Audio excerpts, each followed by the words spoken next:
Be sure to consult a physician before performing this or any exercise program. This is especially important if you or your family has a history of high blood pressure, heart disease, or diabetes.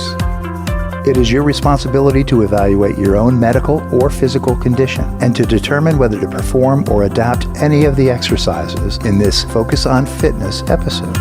The use of any information provided in this Focus on Fitness episode is solely at your own risk. If you start to feel any pain or discomfort while exercising, stop immediately and contact your doctor or healthcare professional.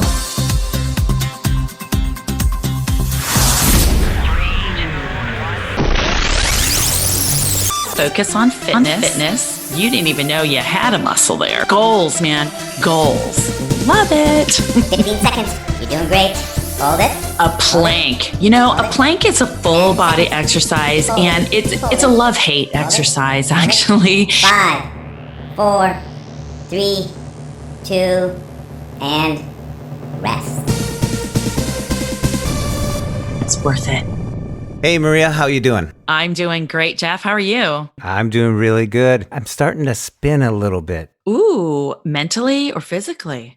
Well, we won't go there, but spinning on a bike, exercising, you know? Ooh, nice. You have a spin bike, do you? I have two versions. I have an exercise bike, and I actually have a mount that I put my real bike into because I don't ride it around anymore. So I put it in there and able to do exercising on it. Oh, that's awesome. I also have a spin bike.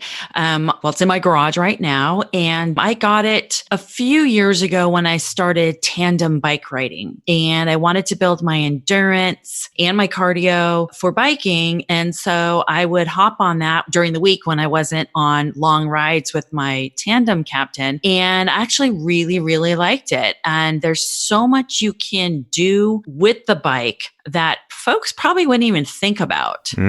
Let's dive in. Let's.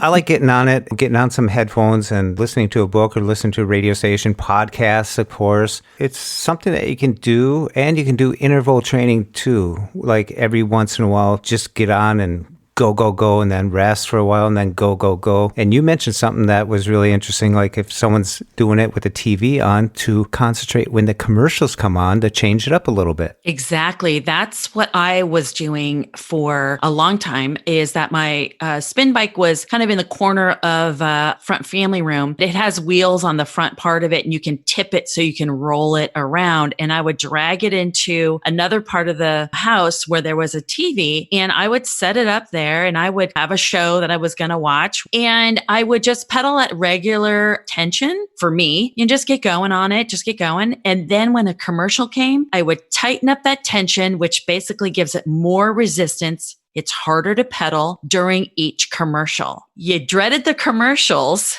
but I knew that was my interval. That was my timing. And I couldn't wait for the show to come back on so I could loosen up the tension and get back into just my regular speed, regular tension work until the next commercial. And it was only a half-hour show, but it inserted those intervals instead of using a timer, which, you know, can be really hard for some of us to use. Just one more reason to hate commercials.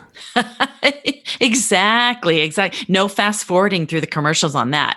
No cheating. You know, the important thing for me about spinning or using a bicycle, a stationary bike, I think we used to call them, is that it's just a personal thing. If I want to get on it for 20 minutes, and that's all I recommend people to do, is get on it for 20 minutes and see how you like it. Then come back, and as Maria was suggesting, you can increase the tension, the resistance to it, make it a little tougher to do, and then start increasing your time. But go through these, what I call interval training, which is doing two types of exercises in one. In this situation, it's the intensity that you're going to do the routine. So if you're just going along, warming up, and then after 5 minutes of warm up, just stand up on it and just go for 20 seconds, 30 seconds, and then sit back down. But then start increasing these intervals where you burst into either faster or more resistance, and, you know, just keep tabs on that. And slowly, after a few weeks, you'll be increasing that time and maybe taking a whole big show or a whole podcast or something.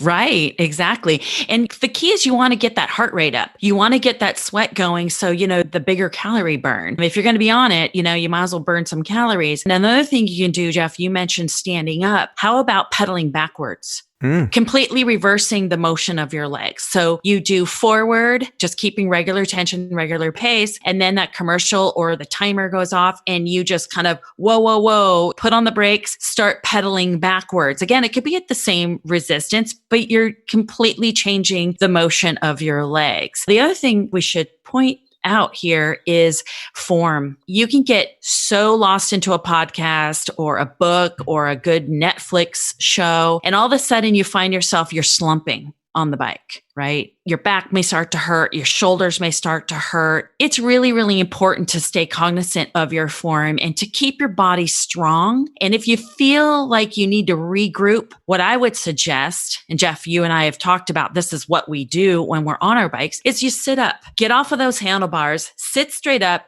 roll your shoulders back, roll them forward, shake out your arms, shake out your wrists, that kind of thing. And once you feel a little bit looser, get back down on those handlebars, but stay strong. Keep those shoulders up, back straight, keep pumping those legs. Yeah, I think the most important thing is be cognizant of what you're doing on the bike. Heels down, and you don't want to put all your weight on the handlebars. You just want that for a nice resting stationary position. And that's where you're probably going to keep some water. Remember to hydrate during this.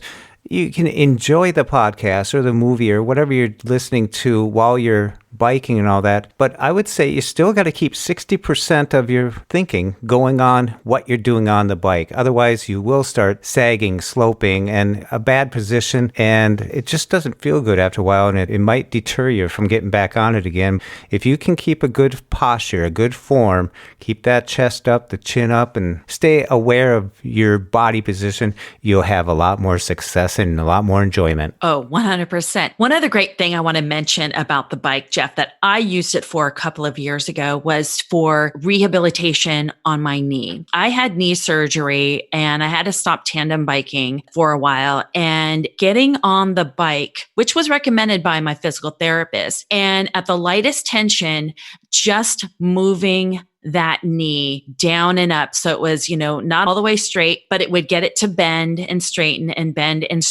with no tension at all. It actually helped get my knee moving along a lot faster than just doing typical PT therapy. So I do credit the bike to helping me recover from knee surgery as well. So if anyone has any knee injuries of sorts and you're just trying to do anything that is low impact, the bike is another great thing to think about. Yeah, talk to your doctor. They might suggest something for you, a certain routine to do. One last thing is these muscles that you're exercising, these are the biggest muscles you got. It's a good opportunity to burn some calories if that's what you want to do. It's just getting on that bike and making it work, making it spin is going to do a lot for you. Absolutely. And remember, set small goals first. Small goals. Don't go too big. You don't want to set yourself up for failure. You want to set yourself up for success. Success.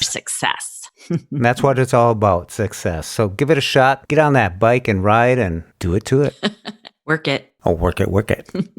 Well, Maria, why don't you tell the listeners where they can find Maria Johnson, a.k.a. Girl Gone Blind, on social network? I do write a blog, and my blog is called Girl Gone Blind, and you can find it at girlgoneblind.com. You can find me on Facebook at Girl Gone Blind and on Twitter at girl_gone_blind. Be sure to consult a physician before performing this or any exercise program. This is especially important if you or your family has a history of high blood pressure, heart disease, or diabetes. It is your responsibility to evaluate your own medical or physical condition and to determine whether to perform or adapt any of the exercises in this Focus on Fitness episode. The use of any information provided in this Focus on Fitness episode is solely at your own risk. If you start to feel any pain or discomfort while exercising, stop immediately and contact your doctor or healthcare professional. Stay tuned for more episodes of Focus on Fitness right here on Blind Abilities. And most importantly, thank you for listening. We hope you enjoyed. And until next time, bye-bye.